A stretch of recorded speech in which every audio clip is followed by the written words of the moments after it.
Imagine this: a nation, thousands strong, wandering in the wilderness.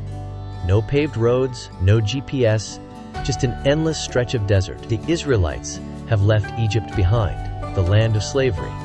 But they haven't yet arrived at the Promised Land. It's a journey full of uncertainty, of wondering where water will come from, where to rest, and when to move forward. But they aren't lost, because they have a guide. Above their tabernacles, God's presence appears in a visible, undeniable way. By day, a cloud covers the tent. By night, that same cloud glows like fire. Whenever the cloud moves, they move. If it stays put, they stay. Days might pass, even months or years, with nothing changing. Sometimes the cloud lifts after only a few hours, and they have to pack up again.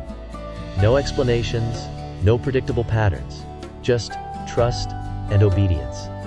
Now, we don't see pillars of cloud or fire today, but that doesn't mean we aren't in the wilderness. Each of us is walking through a journey, caught between the world we've left behind and the world God has promised. And like the Israelites, we're faced with a choice.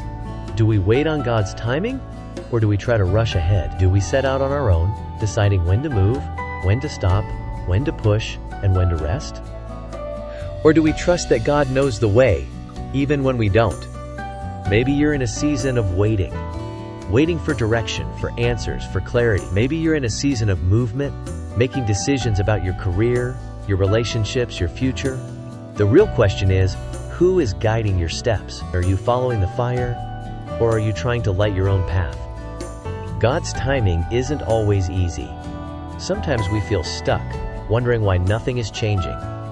Other times, we feel rushed, pushed into change before we're ready. But the wilderness isn't forever. Just like the Israelites, we are heading toward a promised land. Not one flowing with milk and honey, but one eternal and unshakable. So today, ask yourself, are you willing to trust the cloud, even when it doesn't move the way you expect? Because the one who leads you is faithful, and he always knows the way.